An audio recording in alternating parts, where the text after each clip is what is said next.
اس حوالے سے تو کبھی شک نہیں رہا کہ بلوچستان اعلیٰ روایات کا حامل صوبہ ہے۔ کوئٹہ بار ایسوسیشن محبت و ایثار کا مرکز ہے۔ یہاں کے وکلاء کی مہمان نوازی ایک مسلمہ اصول کی طرح ہے۔ میری یہ جدید خواہش تھی کہ میں ایک لمبے عرصے کے لیے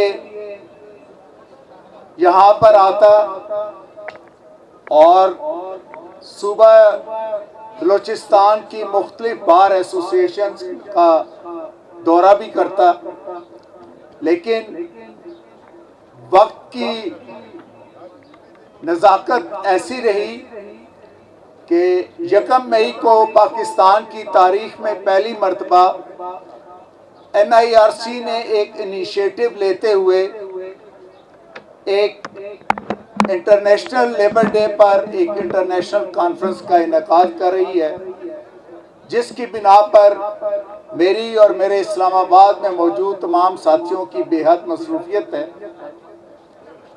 ہمارے پروگرام میں یہ شامل تھا کہ کراچی اور لاہور کو ویڈیو لنک کے ذریعے اسلام آباد میں بیٹھ کر اپیلوں کی سماعت کرنے کے بعد ہم نے اپنے باقی بینچز کو بھی لنک کرنا تھا، اور ہمارے اپنے پروگرام کے مطابق یہ کام ہم نے مئی کے آخر میں کرنا تھا۔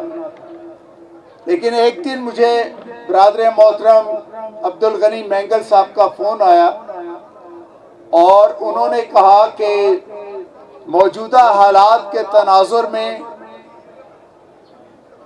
کوئٹہ سے یا بلوچستان سے وکلاء کا کراچی جانا یا اسلام آباد پہنچنا نہ صرف بہت مہنگا ہے بلکہ خطروں سے پر ہے۔ اس لیے آپ فوری طور پر اس حوالے سے کوئی قدم اٹھائیں۔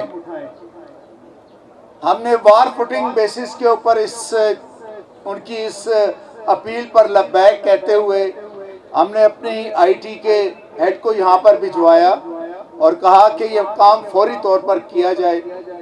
الحمدللہ یہ چیزیں اللہ تعالیٰ کی طرف سے پلان ہوتی ہیں، لیکن حصے میں کسی کے آ جاتی ہیں۔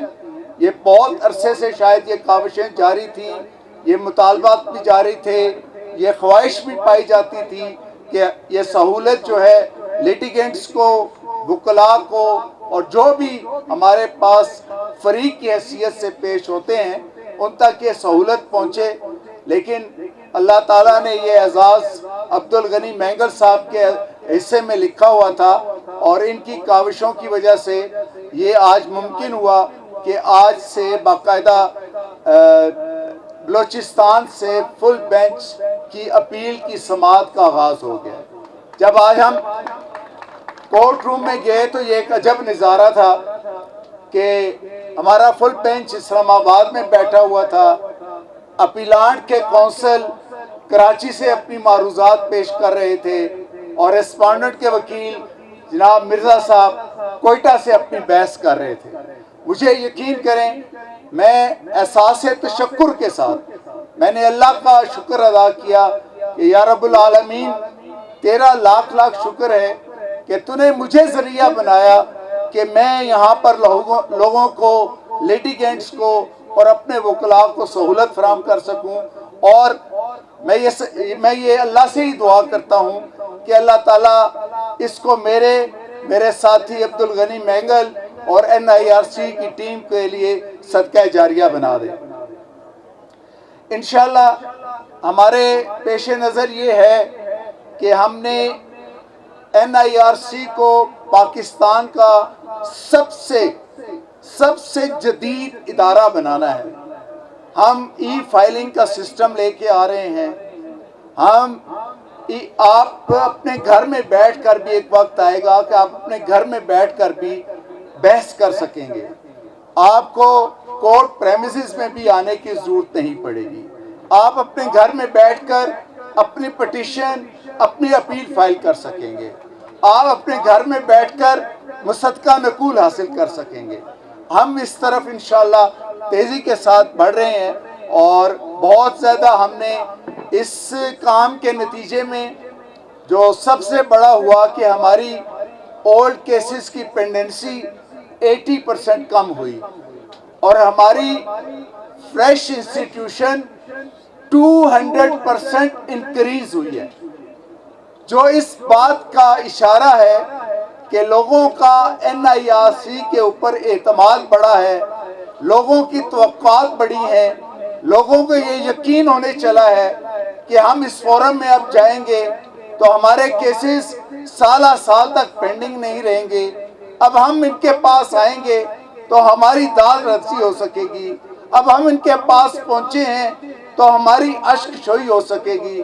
اور انشاءاللہ یہ اسی اسپرٹ کے ساتھ، اسی جذبے کے ساتھ میں اور میرے تمام ساتھی جو ہے وہ کاوش کر رہے ہیں، اور بہت جلد آپ دیکھیں گے کہ آپ کے NIRC کو ایک بہت بڑا مقام حاصل ہوگا. اس فل بینچ کے لوکلی سماعت کرنے کے نتیجے میں ہمارے نوجوان وکلاء کو بھی موقع ملیں گے کہ وہ اس فیلڈ میں آئیں، اور اس فیلڈ میں لوگوں کے حقوق کے لیے اپنے پاؤں غبار آلود کریں، اپنی صلاحیتیں کھپائیں اور اپنی جدوجہد کریں، دعائیں بھی لیں اور اپنے لیے اپنا ایک مقام بھی بنائیں. اور اسی طریقے سے NIRC کی ہم وسعت کا اندازہ اس بات سے لگائیں کہ الحمدللہ، میں اس پہ اپنی ذات کو کوئی کریڈٹ نہیں دے رہا، یہ میرے اللہ کا کرم ہے اور میرے ساتھیوں کا تعاون اور کاوش ہے کہ 1969 سے لے کر آج تک یہ پہلی مرتبہ ہوا ہے کہ 2025 کے پہلے کوارٹر کے حوالے سے ILO نے یہ رپورٹ دی ہے کہ NIRC کی پرفارمنس ابو بورڈ ہے، الحمدللہ. اور اس کے نتیجے میں پاکستان کے جو بہت سے مسائل ہیں، جو یورپی یونین کے امداد کے حوالے سے ہیں، جو ہماری ایکسپورٹس کے حوالے سے ہیں، جو اور بہت ساری جگہوں پہ، کیونکہ آپ کو پتہ ہی ہے ILO کے کنونشنز کی کو ایک مینڈیٹ حاصل ہوتا ہے جس طرح یونائٹڈ نیشنز کی ریزولوشنز کو ہوتا ہے. ہم ILO کے کنونشن 87 اور 98 کے تحت کام کر رہے ہیں. اسی لیے ہم نے ILO والوں کو کہا کہ آئیں آپ ہمارے ساتھ مل کر کام کریں، اور ہم نے ان کو یہ تجویز دی کہ 1 مئی کو NIRC اور ILO کولیبریٹ کر کے ایک انٹرنیشنل لیبر ڈے کے اوپر کانفرنس کر رہے ہیں، جس پر انہوں نے ایگری کیا اور انہوں نے ہمارے آئیڈیا کو بہت زیادہ اپریشیٹ کیا. ہم نے اس کانفرنس کا نام رکھا ہے وی in 2025. We stands for W for workers and E for employers. We in 2025 navigating change with harmony. ہم آج تک یہی سمجھتے رہے کہ شاید NIRC کا کام صرف آجر اور اجیر کے درمیان تنازعات کا فیصلہ کرنا ہے، ٹریڈ یونینز کو رجسٹر کرنا ہے، ریفرینڈم کرانے ہیں، CBA سرٹیفکیٹ جاری کرنا ہے. لیکن یقین کیجئے کہ یہ NIRC کا 1/3 کام ہے. NIRC کا بنیادی کام جو ہے وہ امپلائی اور ورکر کے درمیان ہارمونائز ریلیشن شپ کو ڈیولپ کرنا ہے، اور ہم اسی مقصد کو پیش نظر رکھتے ہوئے ہم نے یہ کاوش کر رہے ہیں کہ ہم 1 مئی کو جو کانفرنس کر رہے ہیں اس میں میں آپ تمام ساتھیوں کو انوائٹ کرتا ہوں کہ چلیں پکنک کے بہانے سے ہی اسلام آباد آ جائیں. آگے جمعہ، ہفتہ، اتوار چھٹی ہوگی، آگے اپنے خرچے پہ بری بھی ہو آئیں. اچھا ماحول ہے، اچھا موسم ہے. ہم تو آپ کو صرف چائے پیش کریں گے کھانا پیش کریں گے اور مشروبات ٹھنڈی اور سافٹ مشروبات پیش کریں گے.